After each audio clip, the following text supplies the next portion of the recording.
Hi, I'm Alicia, and welcome to my Operational Innovations channel, where I focus on tips, techniques, and strategies to help you level up in the area of project management, product ownership, and small business operations. Today's topic, the small business health check. This is from my top 10 tips list. Number 4, plan your work. Now, I'll put a link below to the original video that goes through all top 10 tips so that you can see that. But today's video focuses on the number 4 topic of planning your work. And as I've mentioned before, and if you've seen any of my other videos, you'll notice or you'll remember that I've been an entrepreneur a couple of times before, and what I'm sharing with you are things that have worked for me as I've gone through these iterations of being an entrepreneur. They helped me have a banner year last year and continue to thrive even in this time of global crisis. Now, your mileage may vary on these tips, so I invite you to put your comments below about what works for you in this area of plan your work. So let's go ahead and jump on in. So plan your work, what exactly does that mean? You know, from an entrepreneur, that can mean a lot of things. And what I'm sharing with you are the types of things that I've used over the years and what I use today. So what can this look like for a small business operator? For me, in this round 3 of being an entrepreneur, I keep it super duper simple. I mentioned having a business plan in our last video, the number 3 one, do the work. I'll put the link to that one below too. And I will touch on that a little bit in this video. But what I'm sharing with you are really the tools and the strategies that I use around this concept of planning. I keep it super simple. I have sticky notes, whiteboards, a coaching plan, and a bullet journal. So I really, really like to keep it very, very simple. So I'm going to share with you I'll just walk you through each one of these things that I use and how it's worked for me, and and you'll get some inspiration from it and you'll see what works for you. So as I mentioned, sticky notes are fantastic, and these are great like in the visioning stage and in the early planning stage of things. So if you're writing brief notes about something, I try not to have like my desk covered in sticky notes, but because I try to keep all my notes in my bullet journal, but every now and then when you're in the middle of a brainstorming or a thinking thing, you might need to have your, some brief notes taken down, and sticky notes are great for that. The second thing that I use sticky notes for are the Monday brain dumps. Now I'm gonna put a link below to a fantastic video by Brooke Castillo, and it's called Throw Away Your To-Do List. And if you're a project manager like me, you're like, what? What do you mean throw away the to-do list? Well, it's a great video that helps you kind of just get everything out of your head and do a brain dump, and just helps you to structure your week. And so I'll put that below because I really think it's a great resource. And that's something I would use sticky notes for. The third thing is a work breakdown. Now, when I'm trying to take a big idea and break it up into smaller pieces, I might use something like sticky notes for breaking the work down and kind of getting it all into one place. So don't underestimate the power of sticky notes. They are fantastic, and I know 3M will be very happy that you are excited about that. The next thing that I use, and I mentioned this before, are whiteboards and Post-it pads. And these are the big Post-it pads. So the whiteboard on the left, what you'll notice at the bottom is that it is a mobile whiteboard, so I could roll it around. I've had my planning committee from my meetup group, and I'll put a link to my meetup group below. It's called the Agile Coaching Exchange. And when we planned for the whole year, I rolled this thing out and we did some whiteboarding and stuff. So it's a really great tool. I'll put the link to this one below too, because it's manageable. My workspace, as I mentioned in my number 2 video, workspace is not very big. And so this fits nicely into my little small office area. So whiteboards, great tools, and a portable one is fantastic. You could even take this one apart, put it in a truck, and take it somewhere. The other thing is the big Post-it sheets. The way that I use something like this is if I've got these big ideas and I want to put them around a wall and kind of see everything that I'm focused on. I like this for big visioning work. And so you just can't underestimate the power of these big sticky notes. So they are fantastic to decorate your walls with your plans and your timelines and your roadmaps and everything else. So I love these, and these I use all the time. So I guess the fourth thing now that I use, so we talked about the sticky notes, we talked about the whiteboard and the Post-it pads. The fourth thing is an individual coaching plan. Now this is my template that I use with my clients, and I use it for myself as well. And what I love about this is it keeps me focused on what I need to do with my business and for myself professionally. So like if I want to maybe get some more clients, or if I want to develop myself professionally, like you know, with using a different type of coaching method or learning a different skill, I might put that on this coaching plan. And I'll show you where I might incorporate what I've put on this plan into my bullet journal, which is coming up next. So the bullet journal, let's talk about the bullet journal. So the bullet journal, I'll put a link below to this concept of a bullet journal. How did I learn about this? I'll put the link to my inspiration videos that I've seen on the bullet journal. I've been journaling my work for years, and I want to say it goes back to 2006, that I would just write down what I did every day, and part of it was for me to remember what it was I was supposed to do. And one of the things that I've found over the years is that really helps me with my do-say ratio. This is a topic that I'm going to cover in our pro tips down the road. So like and subscribe so you can get the content for that. But this is about doing what you say you're going to do. And that's super important for you as a small business owner. And so I just write things down so that I don't forget to do them. You can't possibly remember all of the things that you need to do as a small business owner when you've got family and life and everything else going. So whatever works for you, this is what I use. And so I'll put the inspiration videos, links below so you can check those out. What you see on the left here of my bullet journal is just the outside of it. Whoops. The outside of it you see here on the left. This is my just the outside cover. I'll put the link below to this journal. I really like it because it's not too big and the paper inside of it is of a good quality. You can see here on the right that the it's just dots. So it's just an open, empty journal. And what you begin to see is how it comes to life when you put the spreads in it. I'll put the link below to the spreads that I'm using. In the concept of bullet journaling, the layout that you have for a page is called a spread. And so you'll see on Pinterest and various other places, I'll provide zillions of links in the description below of some that I'm using and even some that I'm inspired by.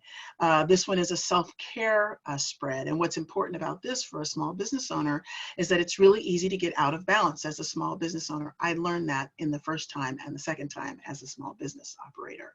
So I have this spread in here to remind myself that rest and relaxation, expression, and for me that's art, health, and companionship are important. And so this is just a regular reminder, and it's a spread that I have in my bullet journal.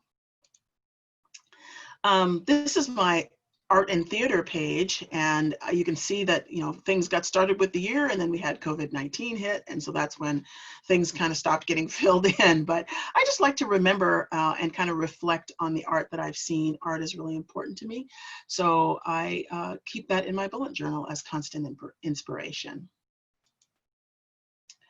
So this next page starts to get into the spreads that lay out the year and the quarter and the month and then the weeks. And so the left is the annual planning that I have. That's just basically called an annual spread. And you'll see here that you would lay out the whole year. What you can't really see over in the corner here at the back is my BHAG goals, my big, hairy, audacious goals. So I put those in this column out here on the right. And then the next thing that you see here is the quarterly spread. So with the quarterly spread, I can take the things that I have in my individual coaching plan and put them out for the quarters that I'd like to see them come to life. So that's really how I use these spreads. And again, I'll put links below to these pages and how I've laid them out. So the next thing is the monthly spread. So for every month, I have something that looks similar to this, similar in that it's got the month, it's got a to-do, notes, events, and then of course, my daily gratitude. In an upcoming video, as a matter of fact, my number 10 video in this top 10 tips list, say that a few times quickly. I'll be talking about gratitude as an important quality and thing that I learned about being an entrepreneur. So you'll want to stay tuned for that one. So daily gratitude is here, and then the month spread, that's what this looks like. This just happens to be my month of June and what that looks like. And again, the daily gratitude, super important for me. And the next page kind of walks us through the week. So here's the spread for the week. And this is basically just a giant place for me to put what I'm working on and what I need to do and what I need to remember and who I need to call and, you know, whatever it is I'm doing in the course of a week. And if you follow that video that I mentioned, Brooke Castillo's Throw Away Your To-Do List, you can actually block off your whole week on what you plan to do when, and you can do it using a spread like this. As I mentioned, I'll put, this is just what I use. It's what's worked for me. I've used all kinds of different journals, just open blank journals with lines in them, journals that had like the dates in them, like the old school Franklin Covey models. I'm probably dating myself by saying that. But yeah, I used those kind of models. I've been using them for years, but this is what helps keep me focused, motivated, and on track. Is just being able to have some place to have it all together, and I don't have like walk into my office and see like 800 sticky notes trying to remember what goes where. So this is just my approach. I'd be interested to see what you like and what you do. Go ahead and put that in the comments below. So all of this is great. You've done your business planning and you've got a way to kind of follow your tactical execution of things like the day-to-day tasks that you do in your business. You know, maybe you don't even like doing it on paper. You're like, I'm old school. I like to write stuff down. Maybe you like to put it in your phone. Whatever you do, you know, you want to do what works for you. But at the end of the day, part of what happens for us as entrepreneurs is we don't even know where to start. I mean, we don't even know where to start. I mean, especially if we haven't done a business plan. And I know some people would be like, what do I need a business plan for? Well, go and look at my last video and look at the description on my last video and take the leanest approach you can to doing a business plan, because that is your North Star and your guiding light. If you ever get into this scenario where you're like, I don't even know where to start with your business plan. So the business plan is the first thing. The second thing I'd say is after you've put your business plan together, start getting some coaching. Find a coach that can help you kind of work your way through the things that you want to focus on. And here's the great thing about being an entrepreneur. You don't have to ask anybody's permission. I think that's the part that I love about it the best. I can try something out.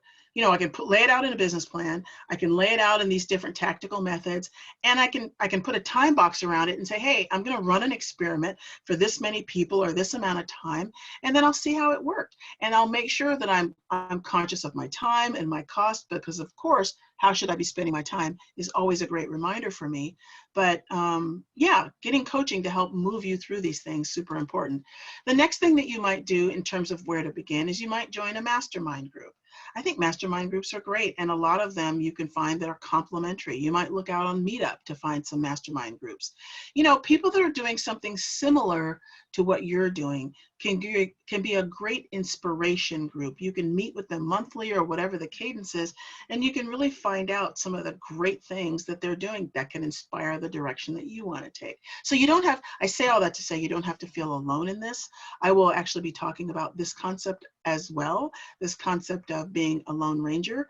As a small business operator, it's very easy to feel like it's just you. And just know that there are resources out there for you, for whatever business that you have.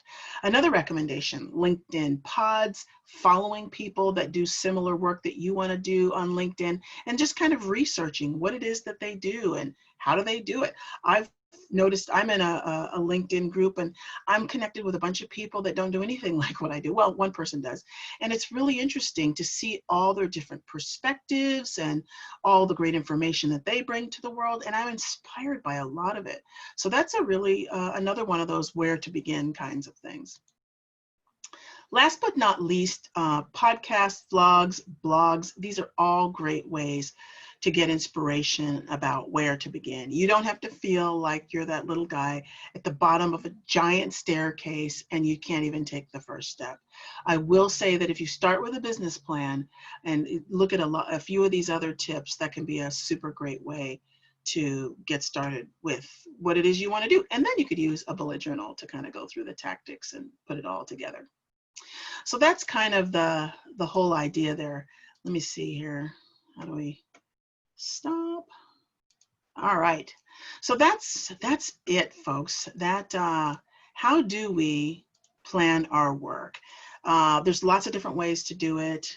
I'd say getting organized and getting started. Making time for planning is important too. Typically what I do to make time for planning, the big planning sessions, that's different. Like I might end the year with some plans for the upcoming year. At the end of the month, I might take a look at the next month.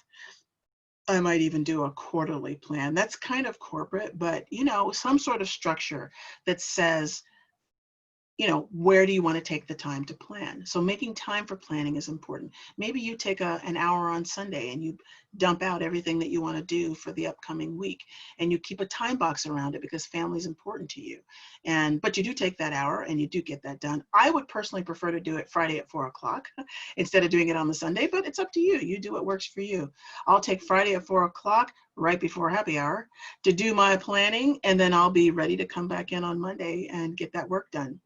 And finally, kind of being consistent about it, right? So whatever it is you pick, whether it's sticky notes, whether it's whiteboards, whether it's bullet journals, whether it's, you know, whatever those approaches are that you take, having some consistency in the way that you use those things will serve you in the long run. Find whatever works for you and work it, because I think that's the message here, and I know that's what's worked for me. And so that's it, folks. That's number 4. Plan your work. So share the input and insights, tools and tips that you may have in this area of work planning. What works for you? What were you inspired by? What tips did you take away from this session? I'd really love it if you'd leave those in the comments. We're all in this together, and as a community, we get stronger. So thank you for watching, and please stay tuned for the next drill down video where I will talk about number 5, set aside point 3. And that's in our ongoing tips for small business in the Small Business Health Check. Set aside point 3 is, as you guessed it, talking about taxes. So I'd invite you to, if you like this video, I'd invite you to like and subscribe, and I'll see you next time.